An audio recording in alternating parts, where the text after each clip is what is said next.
Hi guys and welcome to another episode of Journey Share. I'm Jay Laville, founder of the PowerWave, fitness and motivational enthusiast. And today I'm here with a very good friend, a brother from another, Sean Laidlaw. You probably recognise him from the news, not in a bad way. This is one of the first. Not in a bad way, but from Sky News and also this morning. Phenomenal story that he has. Sean, you've done some time out in Syria, Afghanistan. All of so he's a bomb disposal expert. He also started up his own company, Beyond Limits Boot Camp. Phenomenal company. I'm really supportive of him, and he's also a PowerWave instructor as well. So we've known each other for quite a few years. Yeah, a few years now. Yeah, good friend of mine, and I look forward to this episode of Journey Share. What will we uncover? The emotional journey. The emotional journey. Sean, thank you so much for coming today. Cheers, bro. I wanted to talk to you first about your time in Syria. I mean, you've been on so many tours, and even as I've known you as well, you've been on tour, you've been away. I just want to give our listeners a quick insight into the war of Syria, just a bit of background so we know what kind of environment you've been in. So Syria itself is kind of a hot pot. Everyone's involved in some way or another, and if you've got Syria as a kind of a circle, it's split and divided, and you've got like the Americans and British and people like that are helping one side. You've got the Russians helping another side, and you've got another set of people like Turkey in the middle, and they're all trying to gain control of the area.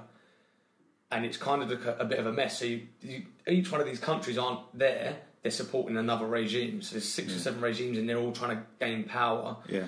And in the middle, unfortunately, is the Kurdish people that are getting sort of killed every single day for it.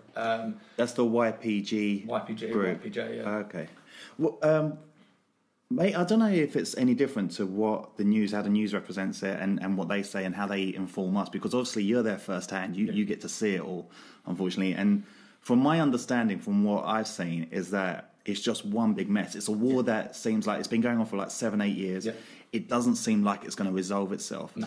And it seems like it's shifted to what it originally was for, which was the president at the time, or Assad. Still is the president, Assad. People wanted him out. He's been accused of so many different war crimes, killings and stuff like that. Yeah. So these rebels to the Western world, and I guess they're called terrorists by Assad because obviously they're against him, are trying to rebel against him. But you have so many different groups of rebels going against him, maybe 6 or 7 different parties. Yeah. And it just seems like all the countries or several countries have got involved, but they're involved for their own personal reasons. Yeah, so it's kind of like a power vacuum. So as soon as Assad, he was never taken out of power, he's still in power, but when they took over certain regions, there was a massive power vacuum. Several regimes tried to fill that, but they're all backed by other countries. So the UK and the US, they support the Kurdish people and the YPJ and YPG. But do they supply arms to them as well? Do they train them, or is this? Well, the sort of, I think the party line is it's just training and it's help. Where they get their arms from is I don't know. But you've got like countries like Turkey which support other terrorist groups which are linked to ISIS. So you've got Turkey supporting in a roundabout way ISIS, who the Americans and the British are trying to get rid of, and the YPG and YPJ are trying to get rid of. And you've got Assad trying to take control of the region. So you've got several different wars all happening in one country and in one area. So you've got one group fighting another group, and one group fighting this group, but also fighting that group, and it is a mess. Yeah, and you got Turkey don't want Kurds coming in and splitting the nation of Turkey. That's what they fear. Yeah. So the Kurdish people originally had their own land, and that was segregated. I think it was 150 years ago between Iraq and Turkey and Syria. It was separated. Now they've gained their own power back from Iraq. They kind of they're obviously through Syria, and then they've got another channel of land that goes through Turkey to a naval sort of a navy port, to a seaport. But that's what Turkey don't want, because as soon as you get a seaport, you're then a country because you can do import and export. So that's what they're trying to avoid, which is why they've labelled them a terrorist organisation, and why they can back terrorist organisations such as ISIS to get rid of them. it just seems like a hotbed ready to rumble for a world war. Yeah. It just, I don't think people realise, I mean, I certainly didn't before, of how serious it is in Syria. No pun on the word. But, and from what I understand is like, the shift seems to be now, people don't seem to be too bothered about Assad being in power. It's just they're all fighting their own war kind of thing, mini war within Syria. And unfortunately, the people, the main inhabitants, are suffering. Yeah. You've got Israel also getting involved because obviously their problem with Iran. Mm-hmm. You've got Russia and Iran supporting Assad. Yeah. So there's a loyalty there. But I think they had their own reasons as well. I mean, from what I understand, Russia, Syria is their main port into the Middle East. Yeah. So obviously they have their own reasons, and Iran has their own reasons, and plus they have the loyalty to the thing. Yeah. You've got ISIS. I don't think, from what I understand, ISIS aren't as big as they were, but they're still a threat. They were, at one point, they were huge. When I was there, that was when they were retreating and coming out or getting pushed out. So they really sort of went really big to really small very quickly because of the Kurds and the fighting force and the willpower the Kurdish people have. Yeah. They just managed to absolutely obliterate them and get them out of the sort of this main cities. Yeah. But they left, like ISIS left behind a wave of devastation behind them. Oh, really? Absolute wave of devastation, which is why we went out and tried. What they've done is when they were retreating out of Raqqa and all these other places, they were booby trapping everywhere they could, schools, hospitals, anything that was a doorway. They were leaving IEDs randomly on the floor. They blew up every bridge they could. There's even, on the drive into Raqqa, one of the main entrances, they've carved out, it's about 80 metres deep, and it's about 4 kilometres long, a massive trench. And the only way around this trench is one road, and they booby-trapped that road. Oh, gosh. So it's amazing the amount of effort they went to stop the Kurdish people getting back into the city and liberating their people. Yeah. But I mean, the good thing from us being there was when I got there, it was starting to be populated again. And by the time I left, it was a city with traffic, and we were struggling to get in and out at certain times of the day, like you would in any other place. But at the beginning, there was no one there. It was a ghost town.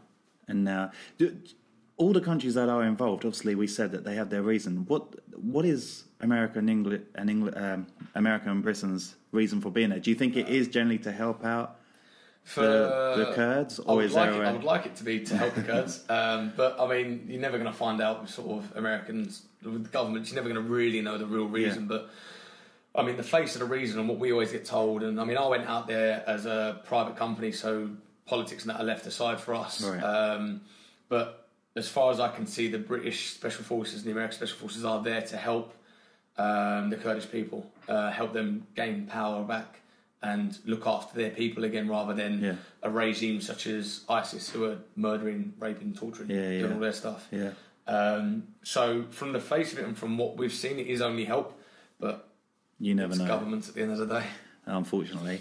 The other rebel groups, there's two other main ones outside of ISIS, isn't there? I mean, there's a few, but there's two other main ones that are involved. Are they also doing the same thing as what ISIS did? Are they leaving bombs as well? One of the groups that Turkey have just aligned themselves with and just pushed into Afrin. So Afrin's one of the cities or towns that border Turkey, and what they've done is they influxed these. So what they are, this group is they're ex-ISIS fighters. Yeah, and they went to Turkey for asylum when the Kurds booted them out. Turkey have got them all back together, put them in they've got a paramilitary group, and just threw them back into Afrin to then rid the Kurds out of Afrin. And then what you've got in the middle of all this is the civilians that just want to stay alive.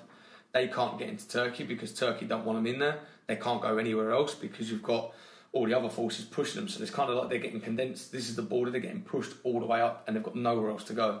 Oh, yeah. And then from what I understand is because Turkey's part of NATO, they could align themselves with Russia as well. They could, yeah. Because they're part of NATO, they are subject to rules, but there doesn't seem to be any pushback from NATO. But Russia has some involvement with regards to reducing. Obviously, they have a common interest with trying to get rid of YPG, the Kurds, which America is supporting. So that's where the confusion comes in. How can you support Assad and also? Yeah. It's more the fact that because they're behind the line and they're just supporting people, it doesn't align. It doesn't have to align with their political interest on the public platform, more on the political platform. They can push money and arms in every direction, but it's just one big mess. This is certainly a war that I don't think, from the sounds of it, is ever going to resolve itself for a long time, because there's so much political interest in this, and there's so much conflict within this. And I think also a lot of it stems back to the origins as well. I mean, America versus USSR. This is just an excuse just to kind of, show exactly, And amongst all of that, you're amongst it all. You're literally, So, I mean, I think I have problems. I think I have, but that's just one big problem. And now, coming on to you is like, I remember when you got the call to go out there, and I got told, and I was really concerned, because obviously we're really close, and you've always been like there for me, and vice versa. Whenever we have problems, 9 times out of 10 you're the person I call, and vice versa. Or if we're hungry, we just call, we just eat. When I got told you was going back out there, I was really concerned, and I think I voiced this to you. I called you up, and I was just like, "Are you sure this is like a good idea?" Like, I hear all these stories of people that have lost their lives, especially in one of those. I watched The Locker, the movie The Locker, and I just thought, that's gonna be my mate out there. That's like, I just don't think this is a good idea. But you said, look, it's something you got to do. And you had a load of stuff going on back home. You just thought, it's just a good thing for me to get out there, just focus on something, do some good, and do that. So I remember you going. I couldn't make your leaving party because I was out the country, but then we stayed in touch on the phone. And I remember one day you called me up. I had a missed call from you. I had a WhatsApp message from you, and you was a bit low. And I thought, okay. And we chatted while I was in the gym, Yeah. And then I called you back, and I remember I was in a car park in Asda's, and it was raining that day. And I think we spoke for about an hour and a half. And I remember you just being really low, and you'd come back from, was it the market? And a bomb had gone off. No, it was, we'd just been to an olive grove, sort of where a school was. There's an olive grove, and there was an explosion, and one of our guys got hit then. Yeah. And I remember you being really, I remember that, you telling me about it, and I think the realization kind of how fragile life is, and how evil people can be here. And I mean, you've been in this situation before, time and time again. But I think for me, having someone so close to me like yourself, and hearing it, and I'm thinking that could have been you. That's when I thought, crap, this is real. This isn't like, this is, I could lose my mate here, like one of my closest mates, I could lose him. How do you mentally prepare yourself for that? I mean, was you prepared when you went on this tour? Was you prepared that something like this could happen to you? I mean, did you think about it, or was it because of the stuff I'd done before? I knew what I was getting into, but it's a slightly different world to being in the military. Like, I'd come from the military, and this was my first private tour, and it is a completely different world. But the situations are the same. You might not have the same backing as you would have if I was with the British military, but you was leading your own team. Yeah, so I had my own team. We had Syrians working under me. Yeah. I obviously had a boss with me as well. But I had my own team there to mentor and sort of do the work with us. So when we do leave the country, they're equipped to deal with IEDs and stuff. So when we do leave, they're not left on their own. They can actually equip themselves and actually rid their cities of IEDs, and they can become the experts without us being there. Yeah. So essentially, we want to be able to educate them to a point where we can step back and they can look after themselves, and that's essentially what they want. They want to be able to look after themselves. They want help. They just want to know, and then they'll carry on and do it themselves. But the thing is, you wasn't going there just to train. You was there on the front line as well, trying to resolve issues. Our main job was to get rid of IEDs out of schools, parks, hospitals, government buildings. IEDs as in what? Yeah, bombs. Yeah, so improvised explosive devices, so bombs that are made in like a kitchen or a bathroom or something like that. Yeah. It introduces new problems, because if it's a conventional, we call it a conventional munition, which is a bomb that's made commercially. So if the British Army lay a bomb, it's made conventionally, and I can get a book out and I can see what it is and know how to disarm it. Yeah. Because the book tells you. And is it red wire, green wire? No. It's nothing like that. There are conventional munitions that are like that. So that's where sort of you have your RAF technicians or your bomb disposal experts from the Royal Engineers and the Army, and your ammo techs that deal with that stuff. But for me, I was an expert in IEDs, improvised explosive devices. for me, it's easier because, or it's not easy. It's a fact-finding mission. You find an idea in the floor, and you have to figure it out there and then. There's no book. There's no nothing. Yeah. You've got knowledge of what's been there before and what you know, but there's no pamphlet to tell you how to do it. And that's kind of what I like about it. Is you look at something, you're trying to figure out what's going on. So you try and find the power source, you try and find the trigger, you try and find the explosive, and then you try and find the booby trap that's trying to trip you up. And that's where it's a cat and mouse game. You're always trying to figure something out with it. Find out what's going on. And bloody hell. So, how do you... So coming back to this question, like, is it like riding a bike where everyone tells you it's dangerous? We both ride bikes. We've both been out on the bikes together. Everyone tells you it's dangerous, but you don't think about it when you're on there. Is it the exact same kind of thing? Is it? Very similar. Yeah, I mean, the Americans have a saying: it's either initial success or total failure. You either disarm the bomb or you don't. Yeah, and you're dead. There's two of it. You either do it or you don't do it. That's it. There's no way around that. And that's the way you kind of mentally prepare. Either you go down there and you land on top of this bomb, and it's I either disarm it or I don't disarm it. Bloody hell. So what happened that particular day that you went out when? So that day was it started off as a very chilled out day. We went out, there was this is going to sound really horrible, but there was a mass grave that we were trying to gain entrance to, and this is where ISIS had kind of just killed a lot of people, threw them in the ground in these massive long lines. And what we were trying to do was gain entrance into that and then disarm any booby traps that were around the dead bodies. Yeah. So there's no urgency is the point why it's a chilled out day. We can go in, we can take our time, whereas if we're going into a school or we're going into a hospital or something like that, it's kind of time sensitive. We want to get it done. Yeah, get it over. Because there's people around you, but no one wants to go into a mass grave. There's not going to be children playing in a mass grave. Yeah. So, but you are exposed as well. Yeah. Like being in that environment, like you want to get in and get out just in case. I mean, we search everywhere we go, so we know where we stood safe. Generally, we know it's safe. Anything forward of my line is unsafe. So I can work in this area really comfortably, but anything past this area is dangerous. And then we just push that line more forward and more forward. Right. But the day itself was kind of a chilled out day. We knew we had time to do it properly, chill out. I could educate my guys. And we actually had some guys, the Syrians come down, which were the YPG guys, and they were bomb disposal guys that were taught by the Americans, and they were taught to a quite high level, and they had their own team. Sorry. That's all right. It just went black. I was like, no. But they had their own team, and they came up to us and asked us, do you mind if we searched Olive Grove? We gave them our personal opinion. We knew that Olive Grove next to us was dangerous. It had multiple IDs in it. They had 6 or 7 child casualties in there in the past month. So we knew it was dangerous. Oh, wow.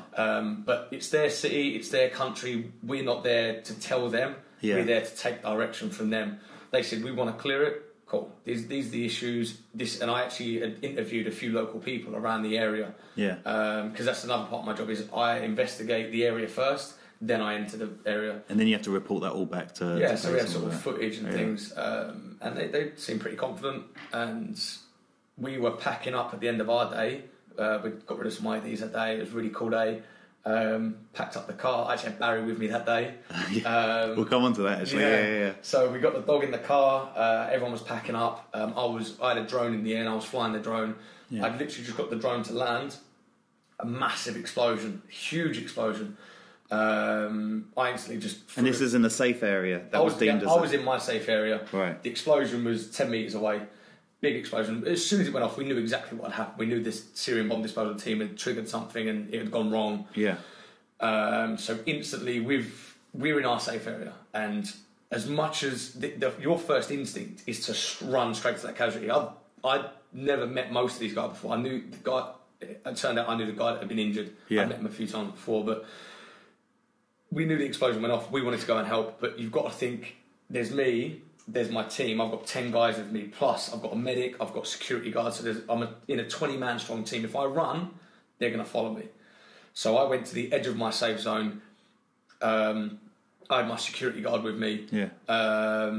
Julio is a really cool guy from South America. And we signalled them. They waved to us. They wanted help. I got them to approach me. I sort of said, come here. They told me where was safe. I then got my searchers in front of me. They searched the ground just to double check because we don't know their procedures. Right. I know my procedure, I don't know theirs. Yeah. So we searched the ground up to them. And while we was doing that, I was giving their team direction to bring the casualty out the safest way possible. Also, my medic was next to me, giving them direction how to best treat him. When they brought him to us, he come into our safe zone, and he had one arm left. This arm was gone from the elbow down. He had one leg gone from the mid sort of part of his quad. The other leg was completely gone from the hip. Face was completely gone. Chest was open, but he was still breathing. So our medic was amazing. He jumped straight into it. He was from Africa. He's a really cool guy. Jumped straight on him. Julio. Just our medic. And okay. He's one of these guys. He's so chilled out in the day. You couldn't imagine this guy being a trauma medic. Yeah. Just chilled, and that's how he treated his casualty. He was chilled about it. He got stuff done, but he was chilled about it. It's the best way to be, though. Exactly. In that chilled me out because he's chilled. I'm trying to direct because I've got my 20 guys plus this the guy that's on the ground. He was in charge. Yeah. And all of these guys didn't. They were like, what do I do? So straight away, I'm telling my Syrians to tell them to get in their vehicles, follow us. We're going to get him in the car. We're going to treat him. And luckily, there was a base near us, and we knew we could get to that base. So we were then speeding through the city. But at this point, this is rush hour in Syria, in Raqqa. And we've got no blue lights. So we're flashing, bibbing, and then we've got a good sort of 15 vehicle thing trying to get through the traffic. And it was crazy. But we kind of got him to the base, managed to talk him into letting us in because it wasn't our country. We're not part of any country. We're a company. So we've then had to talk them into letting us in. Luckily they did. They were willing to help. They had surgeons there that operated on the guy straight away. Unfortunately, he didn't make it, and from the catastrophic injuries that he had, I didn't really see anything other than that it was going to happen. But it was the time. It was horrible. Afterwards, we had all of these guys sat outside with my guys with them, consoling them, and we were sort of stood outside. I was stood there talking to my guys, making sure they're okay. And it was sort of looking back at my Syrians with them. It was a really proud moment to see my guys doing what I would be doing, and they've really learned quite well what they should be doing. Yeah, they put it into action. Yeah. At that point, that's when you came back to the base. Yeah, and that was kind of. It wasn't until we got back. I'd been sat in my room and I was like, I'll go to the gym now. And it was when I was training, I kind of thought, it just kind of really hit me, really like but it's in the military where I spoke about this on Remembrance Day as well. I was actually here filming with you that day. And it was that sort of, you're allowed that time. That's your time to feel something. And it's the same as when you're in the military. Like when I was in Afghanistan and we'd lose someone, you've still got a job to do. Like if someone treads on an IED and they die, I still need to go up to that IED to make sure there's nothing else in there, and then we've still got a job to do. So if we're on the ground and we're searching to a certain point and someone dies 10 minutes in, I've still got the rest of that mission to do. So even if it's your best mate in your team, you've still got a job to do. And that's what we're taught. We're taught. So how do you deal with that? Like, how do you, like, I mean, like, say if it was your brother or someone, I mean, they are brothers to you when you're in that kind of environment. And I've seen you do it on, like, Instagram, on your Instagram page, that you talk to them about as if they're brothers. I mean, we talk about brothers, but we've been through some stuff together. Relationship problems, but but nothing compared to, obviously, I mean, I'm guessing when you go through something like this, it brings you closer together. You become more family because you really are there for one another. It's a bond I've never experienced in any way, shape or form. It's a bond that sort of you hear talked about all the time, you hear in the movies and stuff, but when it's a bond that you kind of never experienced ever. And these guys, I wouldn't speak to some of these guys for 6 months to a year, and then we'll go to a wedding or we'll go to something together, and it's like no time ever passed.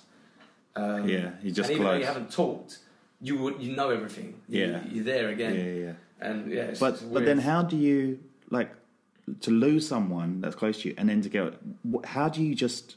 Well, how you taught to do that? Like, I mean, especially with people like in this day and age who don't go through what you've been through, but they experience that and then they have to go, like, something bad, like you break up, you have a serious breakup, or your marriage is falling apart, and then you got to go teach a class the next day. It's nothing near as severe as what you've been through, but then it certainly would help. It's compartment.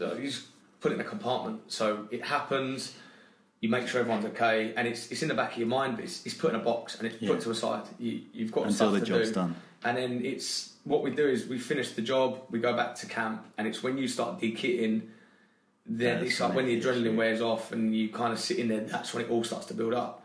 But then you've got a job to do the next day. Yeah. So you have your moment and it goes, and it's the same as Remembrance Day. It's that's that hour or 10 minutes, whatever it is. I mean, I think you walked out when I was watching the I remember. You was up against the wall. You was watching it and took myself into a corner and I had my 10 minutes. And that was it. That's our moment to feel something, and then we move on. That's why Remembrance Day is so important for people like you, because it brings back everything, and it's that box. It's that time. It's on Remembrance Day at 11 o'clock. I'm allowed to feel that feeling, and then after that, it's back to work. Wow. Now I remember. So when obviously you got back to base, you opened the box of everything that went in. That's when I spoke to you. Yeah, and it's kind of like it's not just that point. So it's not just because we lost Mohammed that day. It's not because it happened just then. It's everything else is put in that box. And this is something that I actually spoke to a therapist about before this. So I kind of knew it was there. And it's everything that I feel, I put in a box, put in a box, put in a box. And then Mohammed happened, put it in a box. But then my mental state or my mind knows that when I'm de-kitting, I'm allowed to feel something, and that's when it kicks in. And then I'm not just feeling Mohammed, I'm feeling everyone else's loss that I've felt in the many years up before. Relationships and heartaches and losses, it all comes in this one. It's not just, I'm sad about Mohammed, I'm sad about all these other things. I'm sad about Peanut, I'm sad about Johnny, I'm sad about all these other people that we've lost, and Tristan, and it all gets put in this one box. It's not just little boxes and you can pick and choose when you feel it. Once you open that lid, that's it. And until you can put it back in that box, until you felt it, and this is something that I covered with a therapist, is you have to feel. You have to, even if it is in the box and you do take it out of the box, you have to feel it. Yeah. Because if you're not feeling it, it's not coming out of the box. And that box is only so big, and you can only put so much in that box. And unless you open the box and start taking stuff out, it's going to end badly, which is where PTSD comes in. It's where people start doing things that they wouldn't have done in the past. On that TV show that you spoke about before, when I was on with Barry and I went on this morning, straight after my segment was two guys that have experienced PTSD. Two Welsh lads. They are quality. They are good laughs, but their story was playing just afterwards, and I watched that, and then they come backstage and I chatted to them, and it was, I got a feel for who they were. And then the videos that they were showing when they were going through therapy, they were a completely different person. I mean, this guy was an outgoing man. He was a funny, really humorous guy, and he was always the life and soul. But he was claustrophobic as hell. Like, he couldn't be in a room. He couldn't be anywhere with a closed door. And for someone who was so confident in life to feel like that, it's horrible. But but now seeing that he's dealt with that problem, and I think that when he dealt with the problem, the issues, and the therapist actually put him in a tank, closed the lid in the tank, and he sat there happily. Wow. And then the breakthrough moment was he took his kids to a rugby match. And he could never have done that. He could never have gone to a rugby match with all them people. And it was amazing to see. Like, I was watching it backstage. I was watching it on TV, and then to see him backstage again was great. I think that's what gives you personally the edge when it comes to coaching and within Beyond Limits, because you've experienced so much more than what most people would ever experience in their life. You have an understanding of how to not only understand of what people are going through, especially if they're ex-veterans and stuff like that, but you also know how to deal with it. And as a coach, that gives you a hell of an edge, because in Beyond Limits, I've noticed that the way that you train your clients, even when you train them in PowerWave or you do your own boot camps, is that you know how far to push them, and you know when to. And I've seen you do it time and time again. You're one of the best coaches we have in PowerWave, but I've seen you do it time and time again, that you know when to pull back. And that's one of the reasons why when we did the 5th degree, that workout that messes people up psychologically, you was the best candidate for that, because you trained the Olympic judo player, and you knew how to get him through it, because it was a war for him, it was a battle for him, that workout, but you knew what it took to get him through it. It was brutal. As when we first met, that was the first workout I put you through all them years ago. But there's no need for that. It's love, it's called love, probably love. But you knew how to get him through it, and you knew psychologically what you need to do to put them out. And as a leader, when you're on tour and as the head coach at Beyond Limits, you have that ability, you have that gift because of experience to get people through it, and it's phenomenal. But when you go through it yourself, it's a different matter. I'm the same. We're both personal trainers, both personal coaches. We know how to help others, but when it's down to us, we have to like suck it up. And sometimes, like when I find that like if I'm having a bad day or anything, you're one of the first people I call, because I think, you know, if anyone can help me out, it's you, because you've been through so much, and we've experienced similar things outside of the war. Yeah, I haven't experienced anything that you've been through in the war, and I think that was my biggest concern, was when you called me up that day, when the explosion had happened, you was back at base, you was unloading, and then obviously the box opened. You wasn't just dealing with what went on there. You also had personal problems back at home. You had a relationship that wasn't quite right, and your head was all over the place. And I'm there on the phone, and I'm thinking, how the hell? Like, I can cope, like people who haven't been in the war, people who go, you know, I can cope with like people who have marital problems, because as we're coaching people, we become more than just a fitness coach. We're, you know, we're a counsellor. We have to listen. We don't necessarily need to give advice so we don't get sued, but we we have to listen. Listening to you, and the problem is because I have an affinity with you know, Wolfpack, we're like brothers, we're there for one another, we proved it. I felt so helpless, because I thought, how the hell do I help my brother out? I'm 1,000 miles away from you.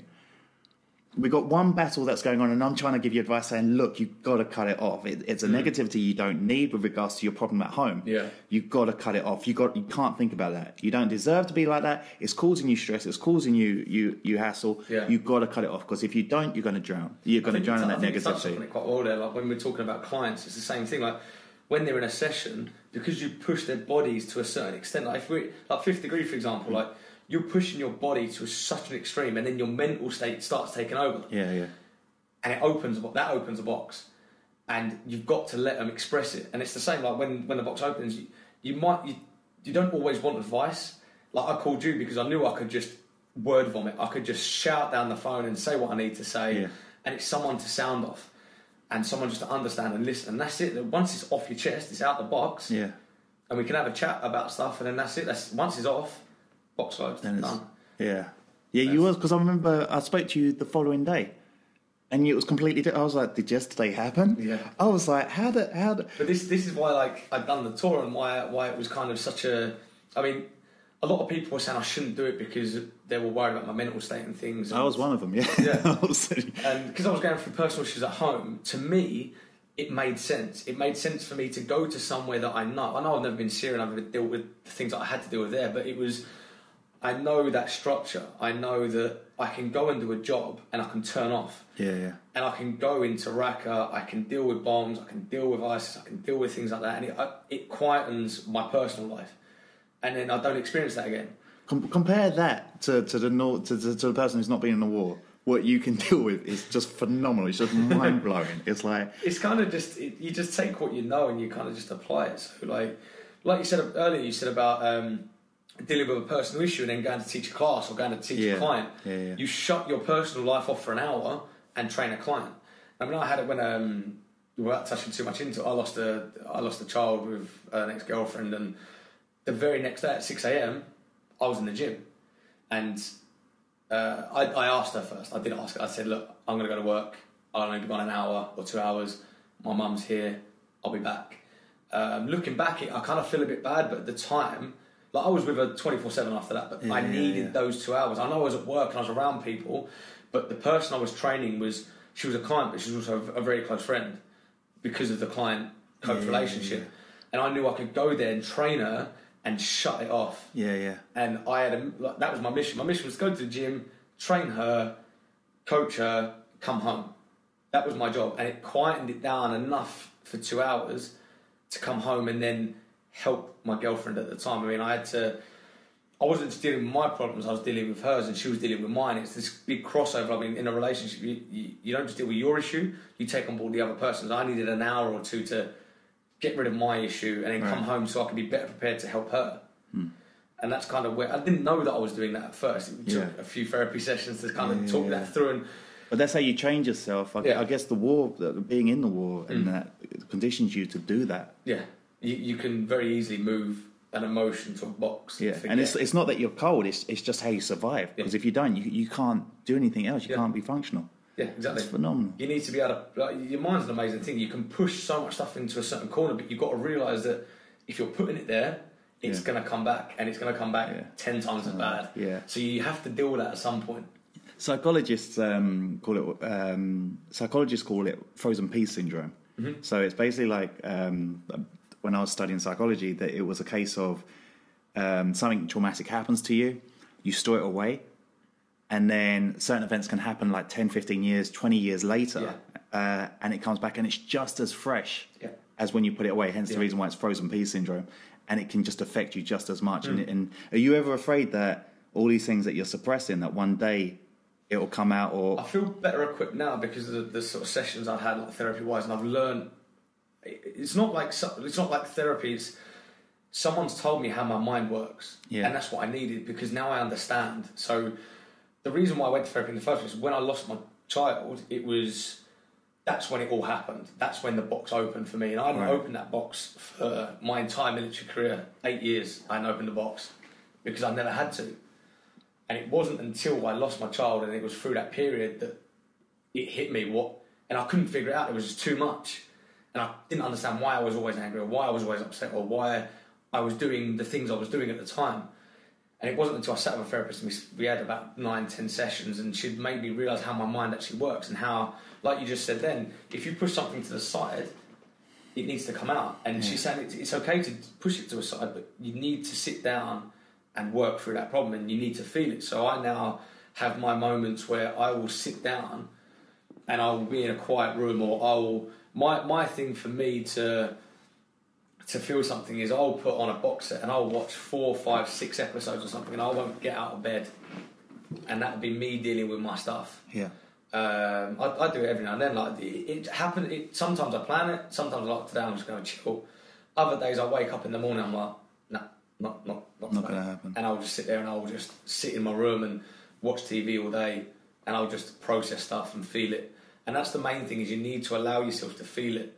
And as wrong as it sounds as a bloke, you need to sit there. If you're going to cry, cry. If you're going to shout, shout. And you need that moment. Like there's actually PowerWave Games last year. There's a video that one of my friends got, and I think I've got it on my Instagram somewhere. And I'm doing lunges or I'm doing step ups. That was it. I was kind of lunging to the floor and stepping up. And that's right. Yeah. Get ups. It was a beast reps. Yeah, it was get ups. It was beast reps. It was every beep. And we were 8 sets in, and I was beaten. I was done. But I knew I had to carry on. And I'm vocal. When I'm in that state, I'm vocal. Oh yeah, I heard you. It's not like I'm just screaming, but I need a release, and I just scream, and then I'll get through it. And there's the part of the video you see me scream, and then you see me bash out 10 reps. I remember that. I remember. I thought when you screamed, I thought you'd hurt yourself, and I was like, oh crap. But in normal everyday life, that's not me. And when I train with my friends in the gym, I'm not like that because when you're training, it's different. But then, like my clients, I think we had about a 10-strong team there. We had all my clients, and they saw that, and I'm like, Jesus Christ, what's up with him? And I come back, and I was all right. And they're like, you all right? Yeah, I'm fine. Yeah, I'm hurting. I'm sure, but I'm good. How much? What you shared with me, some stuff I didn't know about you. I mean, that's blown my mind quite a bit, and wow, like you've never told me some of that stuff before, and it's. I think one of the things is this is another one of these things where I've learned that just say it. I don't really keep anything back anymore. I just kind of a lot of people when I first started in the fitness industry was always telling me like keep your cards close to your chest, don't tell anyone anything, and that's true in business. But personally, if someone sort of asked me something, I'm straight up with them. Like when the story broke about my dog and when it went all over the news, I had a lot of people messaging me and asking me very deep questions, and I showed a few of my friends the questions. Like, are you going to just ignore it? I was like, no, I'm just giving an honest answer. And one of my honest answers to one of them was, she just said, how do you deal with big crowds? Or how do you deal with anxiety? And I said, I'd sit in my room, I'd turn my light off, I'd turn a box set on, and I'll watch 10 episodes. And I'll be fine after that. But everyone's got to find their own way. I think 100% people have to find their own way when it comes to that, and they can't just learn from someone else. It has to be something that suits them. That's what I'm finding out. Like certain problems, you can take advice, you can take experience of other people, but sometimes you just got to find what works for you. Now, one of the things that I saw a massive change in you was when you came across Barry. Yes. Now, Barry, just for the viewers' point of view, Barry is a female. Yes. Great spot, bro. Great spot. Yeah. Well, tell us a bit more. Tell us. Good, fine. Might need to go back to biology. Just probably best, yeah. Tell us how you came across Barry. Tell us the whole story. Like, so we were out I was in Syria. I was out on a job and we were clearing. We called it the Green Zone. It's kind of an area in the main city of Raqqa, and we were gonna make this big square mile safe. Big operation. We were gonna make this whole place safe, so everyone knew that this area was safe. So we started the job, and we all got given our own specific areas. Like there was about 10 teams. We all had our own areas. My area was a government building. There was a school which was just down the road. There was a hospital, and there was this building that had no designation. It was just a building that was blown up. It was completely decimated.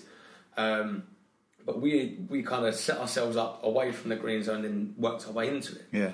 And on our way in on the first day, we could kind of hear whimpering. And one of the lads kind of looked around, didn't see anything. Okay.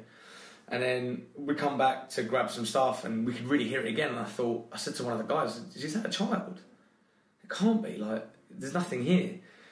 So then I was like, "Look, I don't want to leave this. I'm not happy that if this is something, and we ignored it. Yeah, they'll just play on your conscience. Yeah, I can't deal with that." So me and the guys walked up, lifted up this concrete pad, and there was little Barry, little puppy dog, just sitting there screaming because she's so scared. And then she darted and ran, and we thought that's the last time we'll see her. Just another stray dog. And then we went off. Is there a lot of stray dogs over there? Loads, yeah. Because when as bad as it sounds for the people, I mean, I understand why they've done what they've done, but when the war first happened, it's not just like, oh, there's a war coming. It was like that overnight. Yeah, You've got the US dropping bombs on ISIS targets, but the civilians are out there. You've got ISIS blowing stuff up. You've got Turkey in there. You've got Russia. Like, you imagine being in that city around all these other, you've got drones flying over, blowing stuff up. You've got tanks rolling through your streets. You've got men with guns running street to street. And there's I look at it. Whenever I talk to someone that's got a different opinion to me about refugees, what would, if I had a child and I'm in a city like that, the first thing I do is I grab my child and I get out. I will take my child across the earth to make sure they're safe. Well, they went to Turkey, didn't they? Some of them, apart from the Kurds, obviously. Yeah, a lot of them went to Turkey. Yeah. Some of them, they went everywhere to try and get away from the trouble. And a lot of pets were left out, and it is what it is. So there's a lot of stray dogs there, and now people are starting to move in. It's becoming a different. Like, people are adopting their pets and stuff, and there's amazing charities that are in the city, and they're getting the dogs out and getting them inoculated and making them safe. But so Barry ran off, and we thought there's another stray dog gone, but she was so cute. So we were talking about her while we was doing our job, and we was like, I wonder if we'll see that dog again. And as you're walking back to our vehicles, she'd kind of gone into this. There was like a railing. And where the building had fallen, it had created like a cave with this railing here, so she could fit in and out. But it was small enough for her to fit in and out, but obviously nothing else could get in or out. So she set herself up in there like in a couple of hours, and I kind of got some of our lunch and that, and then put it there. And she wouldn't come nowhere near it. I come back the next day, she still hadn't touched it. Yeah. Had she eaten it? Was she underweight or? Yeah, she was really skinny, shaking. You could tell like she needed water and food. So the next day, I brought that. I brought water, a couple of lads brought food, and everyone was in on it. Everyone wanted to help. So we took sort of water and food, and I kind of put my arm through the railing and put the food right close to her. And I've got a video of me actually getting the food right under her nose, and she's like sniffing it. It took her a few seconds, and then she started eating the food. As soon as that food went in, bang, she was eating. But she didn't like us being any closer to her. So I had to get her warm to it. So I waited for her to corner herself, and I kind of encroached on her space. She was kind of screaming a little bit, so I kind of wait a little while. She would calm down and I'd go again. And I had my glove, I took my glove off, and I was kind of touching her with the glove, like stroking her, and then she let me touch her with her hand. And this took a few days from this point. Oh, so it wasn't straight away, you didn't? No, this is over the space of 3 or 4 days. You had to earn her trust. Yeah, exactly, yeah. Wow. Like any good woman. Oh my goodness. Wow. It was like dating. Bring them food, they'll like you, they'll like you. But yes, it took about 4 or 5 days, and then she eventually let me touch her, kind of like stroke her, and then we got told this is our last day on task. And I thought, I'm not going to leave her now. Like, she's too cute. I've been looking after her too long, and everyone agreed. I spoke to everyone and said, look, I'm going to take the dog. Are we good? And my team were like, 100%, we're not leaving her in. Cool. Who's going to get her? And I'm like, no. I'll do that then.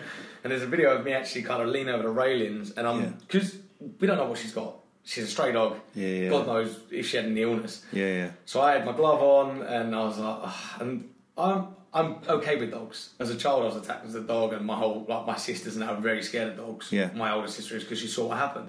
I've always been wary of dogs, big dogs. She's a little puppy, but still, I don't like nipping. Yeah. So I put my hand in, and I could see her looking at my hands like, don't bite me, don't bite me, don't bite me. And I just kind of got my hand underneath her and just picked her up like this, and then just got her here. And I just held her, and she just, as soon as I held her, she fell asleep. Really? And all of the guys were like, is she alive? So I kind of put my hand on her chest, and she's breathing. Yeah. And I think it's the first time she felt safe. She just conked out cold. Wow. And there's a video of me kind of like carrying her into the car, putting her in the car, giving her some more food and water. Yeah. Yeah, that was it. From that day onwards, we were inseparable. That's insane. I noticed that when you found Barry, when I used to speak to you afterwards, your whole mood had changed. Your whole, as a puppy, she done so much for you. For you, I think for the team as well. I mean, I saw pictures of people stroking her in your team and stuff like that, and she became a reason to be happy, like a light kind of thing. Exactly, it was like a gift. I mean, she was like, we could go to the office, and she'd be in the office with us, and if you had a bad day, you could grab one of her toys, and she was always up for playing. Wow. So you'd throw the toy over, you'd play around, and if one of the guys had a really bad day, they'd seen some stuff, whatever, they'd come in the office, sit down, and she'd always wander up to that person. She just had this thing. She'd wander up to him. It was annoying at first because she'd like grab your shoelace or grab your trousers, she'd nag you and throw the toy around. But it was always the guy that had a bad day that always got the attention. She was great with that. She was amazing. And then I remember you started up a fundraiser to help get her out of there. Yeah, so I'd spoken to a charity, and they told me that the money it would cost to get her out. I thought, I haven't got that kind of money. And I thought, well, if I can get her to the charity, at least I've got her to somewhere safe. So I thought, I'll set up a GoFundMe page for the charity to get them money to get Barry to a safe place. Yeah. And the money that I set up the page, and within a week, we'd hit our target, which was £4,500. Wow. One person actually donated £2,500 in one lump sum. What? And we was watching the donations go up and up and up, and this was one of the evenings we was all in the office, everyone was in the office and we was doing our work. Yeah. And I was always kind of giving updates, and everyone else was on the page and they were sharing it on their Facebooks, and one of the guys was like, you hit your target. I was like, what? So I logged on, I was like, oh my god, that was quick. Yeah. And then I looked through. And how long did it take? 1 week? It's like a week, yeah. Week and a half. Wow. And I looked through the transaction list because you can see who's paid what, and I couldn't see it. I can't see where that money's come from. Yeah. And it took a little while to update. And the guy didn't even put his name in. I had to go like CIA to find this out. I got his email. He had to enter his email address, and I had that. So I put his email address into Facebook, found his Facebook account, found his Instagram account. So I messaged him and said, "Look, I'm sorry, I've tracked it down, but." And he said, "Look, I don't want no attention or anything. Like, I just want to make sure the dog's safe. You can see what you two have, and I want her to be safe." So yeah, he donated that, and since then I've tried. He's not very active on social media, so I'm always I'll tag him in stuff. But like now Barry's back. We've been home a couple of weeks. My now aim is to take it to him and show him what he's done. Incredible. Because I remember, and now Barry's back in the country. Now Barry didn't end up going to the charity. She's back with you. So she, because we've raised enough money to actually bring her back to the UK. Which is ultimately what I wanted. I wanted to keep her as because she's my puppy. I didn't want to leave her. So we managed to evacuate her to Iraq, where the charity is based. They looked after her and got her a flight to Amman in Jordan. And then in Amman, there's a kennel there that do quarantine for the UK. So we got her in quarantine for 3 months, and then flew her to. Well, she was meant to fly to Heathrow. We actually failed 3 times to get her there. There was a paperwork issue on the first time. Another paperwork issue on the second time. The third time was she was just too agitated. She couldn't deal with being in a cage. I'm not surprised. It was traumatising for her, and the charity said, look, like, dog's health comes first, and I 100% agreed with them. So plan one was I was going to fly to Jordan, spend a week in Jordan to play with her, and then fly back myself. But then we found out that one of the handlers was actually going to Paris and flying on to somewhere else. So what we'd actually planned then was the handler was taking us to Paris. I then drove from Essex to Paris to meet them there. I took Barry from them and then drove her back to the UK. Yeah, and that was a couple of weeks back, wasn't it? Last Saturday. Last Saturday, yeah. Because I remember, because you messaged me and it took about 16 hours. And then you brought her here the following, literally as you got back. It was the Saturday that we picked up. We spent 16 hours driving there and back and doing everything. We got home at like 10 o'clock at night, and then I was here at 10 o'clock in the morning with you and Barry. and Barry, I got to see Barry. Beautiful dog. Beautiful dog. Gorgeous dog. And then we put you through a workout while she was tired. Yeah. I'm sorry. I was told it was a photo shoot, like he lied. Yeah, I may have stretched the truth. I think we call it stretching the truth. Sean, that's incredible. I just want to thank you for so much for like sharing your story and Barry and stuff that you've gone through, and the idea of being able to, how you deal with issues and stuff like that. I mean, most of us will never experience in our lifetime what you've gone through and what you've seen. But I just want to thank you so much for sharing that with us. And like I said, you're like a brother to me, and I'm so fortunate to have you and know you in my life as someone who I look up to and who inspires me. Guys, if you want to follow Sean is on, what's your Instagram? At Sean Laidlaw. At Sean Laidlaw. And your website is beyondlimits.co.uk. Beyondlimitscoach.co.uk. Beyond Limits Coach. I'll put it in the title down below. Also, if you want to follow Barry, I was about to say this. Instagram, at Barry's Paws. Barry's Paws. So we'll put that down there as well. Yeah, definitely. I'm already following her. I love her stories and stuff like that. She's awesome. I can't wait. Is she going to come to the games? Yeah, she'll be there. I can't wait. So you're going to be competing at the games. If you want to see Sean, he's going to be at the games on the 25th of November. Don't expect no big things. I'm expecting loads. Loads. But Sean, honestly, like I said, you're a phenomenal person. Your story is incredible and it's inspirational. And just want to say thank you so much for sharing it. And good to have you on here, bro. Take care. Bye.